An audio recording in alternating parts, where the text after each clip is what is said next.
this person that I was talking about, Nancy Levitt, quote, I tremble to listen to family and neighbors who comprehend nothing, but only regurgitate television news. I witness on a daily basis the unbearableness of individual isolation, ignorance, and powerlessness, which is the very antithesis of human potential. Now we all sit and wait for help from some magic economic source glowing from the TV light, which preaches nothing but moral and legal suppression to which we blindly submit. And our personal insignificance grows minute by minute as we give up self-management to strange, new, anonymous powers. An enormous and secret power over the whole of the country radiates from a television, and truth be told, our society is not in control of the very forces it has created. Right here, I read this and I says, she is still in a myth. Yeah, of course. These forces are, in fact, anonymous, secret, and very, very dark in nature. It is a sad day to finally fathom that we have all been dedicated and devoted to aims and desires that are not our own. She's on to it, but not quite. Not completely. We have forwarded all secret and anonymous agenda that our Americanism has always been a subjective disguise. We are not, nor have ever been, constitutional individuals. I says, she's finally getting it. Not yet. We are our own real, inalienable slaves. We are only and ever social slaves. Now here's what the last sentence. We are cogs and servants to the very machine that we, the people, built. End quote. Yep. We never built it because, like I said, in English grammar, you only capitalize the first word or a proper noun. Or a proper noun right. of something that you want to talk about. And you want to make sure that when you're talking about he, the man, like you talk about the Lord and you say in the next sentence, he, well, wait a minute, you capitalize, the reason why you capitalize he. H, yeah. Because you know that you're talking about the Lord, right. And only he said this, which goes on, and not some other he. Right. Now, in the 1788 Virginia debates, June the 3rd, the 4th, the 4th, 5th, and 7th, you'll read Patrick Henry, and he says, who gave you the authority to state we the people? And he quoted the P in people. Now, when you say the P in people, it means not the masses, because that would be small p. Right. It means the elite. It means the elite, the aristocracy, right. Those people that had the money that Tyler talked about. So therefore, we the people, the people with a capital P means only a certain select few people, not the mass of people. Right. Now,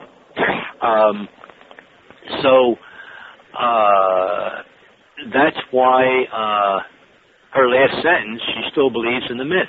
You can't break it. It's cognitive dissonance, which means that it is so far into the mind that it has a horrible time to assimilate it into the mind and throw off what has been believed for centuries. So the Constitution really was an insurance policy that the elite right. basically wrote to cover their asses. No, it was, they had to write it because it was dictated by the Crown. Okay. Now, let's put it this way. Are we saying with a gun to their head? Yeah, with a gun to the head. Okay. Now, if the Crown, it did not if, but the Crown wrote it, okay? Now, all right, why, if the people wrote it, the people wouldn't stand for it in the first place? But why didn't the Founding Fathers, who were supposedly divinely inspired and wrote this to protect all the people, not just the elite, that's what everybody believes, why didn't they say to the British Crown, look, screw you, you take your gold and you take your silver. We're not going to be bound by making gold and silver coins so you can control us better. We're going to write our own paper. We're going to bring in our own bank and be gone with you. We don't want nothing to do with you. They didn't do that, did they? They just put right in verbatim what the Crown wanted and dictated to them in 1751. Okay. So right there, it is a sub-corporation of the Crown, fully operating as if it's the Crown in this country today, and it is the Crown that has put and installed the Federal Reserve, which is part of the Crown.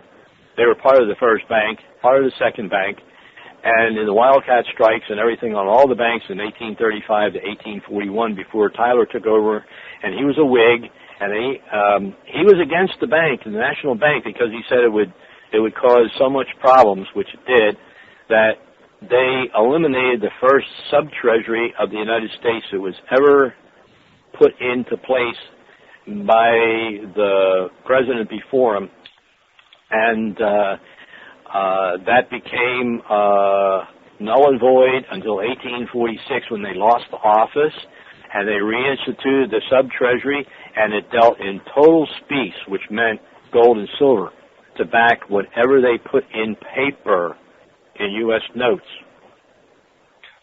What I want to do, too, is pick it up a bit because, again, you explain a lot of this on the site and also with the books you've written, and that's the reason why you've written them. Yes. What I want to do is kind of skate across the thin ice of the new day, only to let people know that, if they think they're being hoodooed, guess what? You're being hoodooed. Oh, yeah, they are, big all time. Right, so now we hear all this stuff, and you know it, and we've exchanged emails, and most folks that are in here right now understand it also, and it's like, oh, my God, why can't we get the Constitution back? We need this, we need that. The Constitution, okay, and I know we touched upon this a little bit before. Yeah. But it's a fraud. But how does it still continue to be a fraud? The Founding Fathers are long gone. Right. Who is that? Who or what is that Constitution protecting at this very day?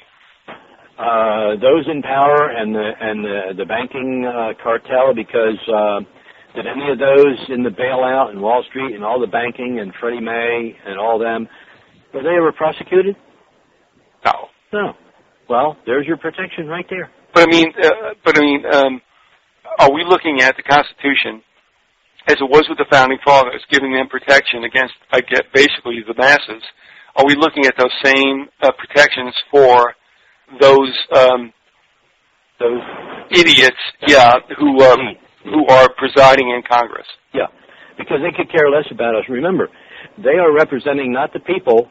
When you go to vote and everybody jumps up and down and screams and yells and goes crazy, they are not voting for anybody. They are putting into office, they think they are, representatives, but those representatives don't represent them, because if you read Lysander Spooner, you can very well see that I go down and I vote for a guy in the Congress in here in North Carolina, say you live in here too, and you go down and vote for him. And we have divergent positions. You want something, I don't. How's he going to represent us? He can't. It's an impossibility.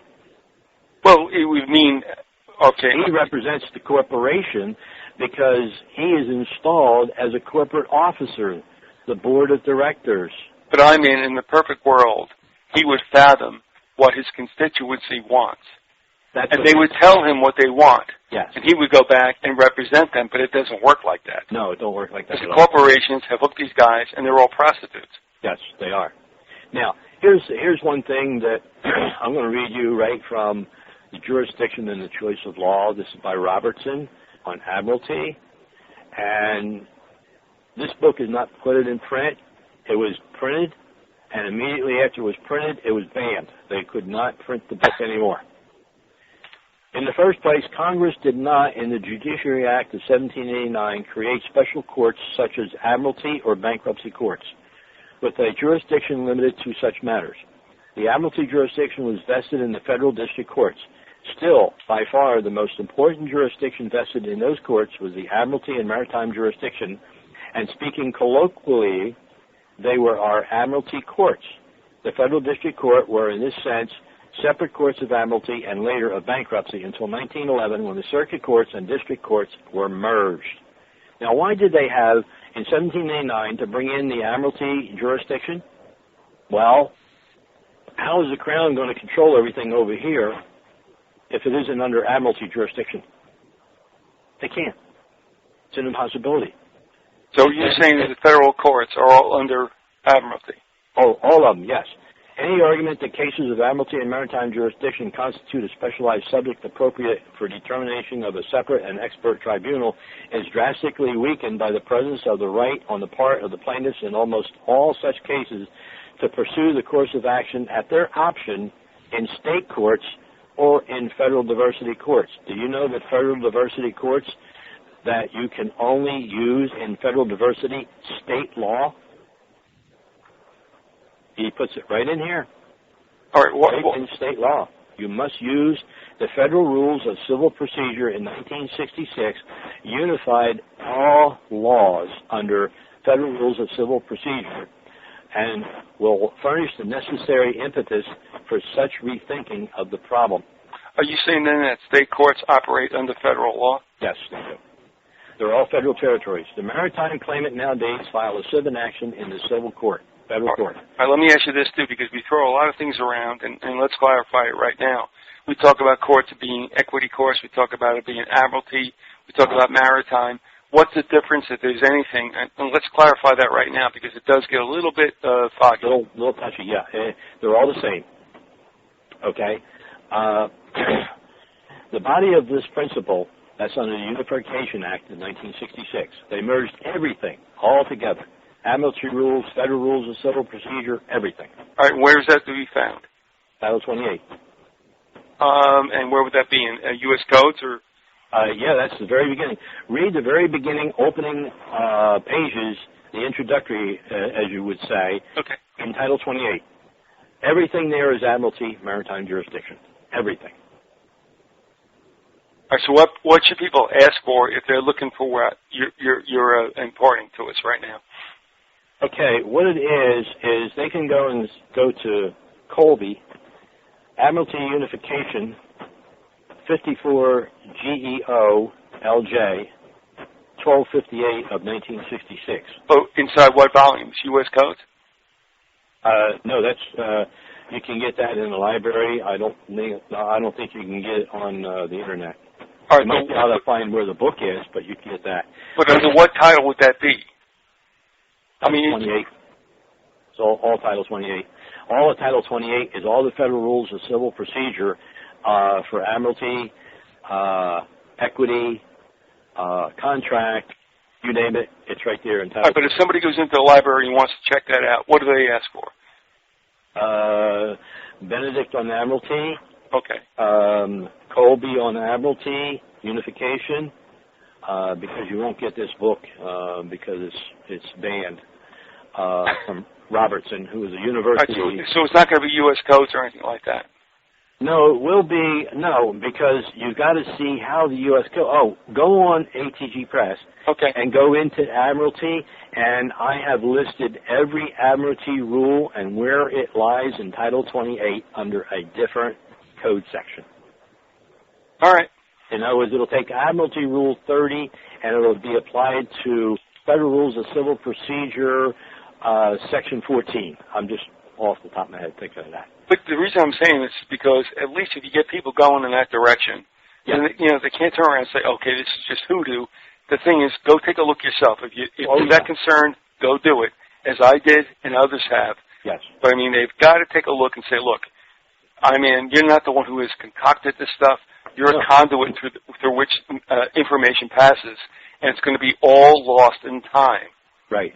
All right. Now, he puts in here on different pages. I'm going to read you one. Page 93, footnote 76. A way to attack those in government.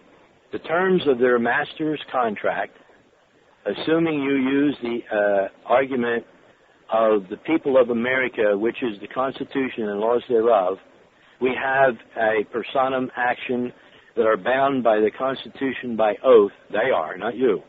And if no oath in fact, they are liable for fraud by omission and impersonation of an officer under the Constitution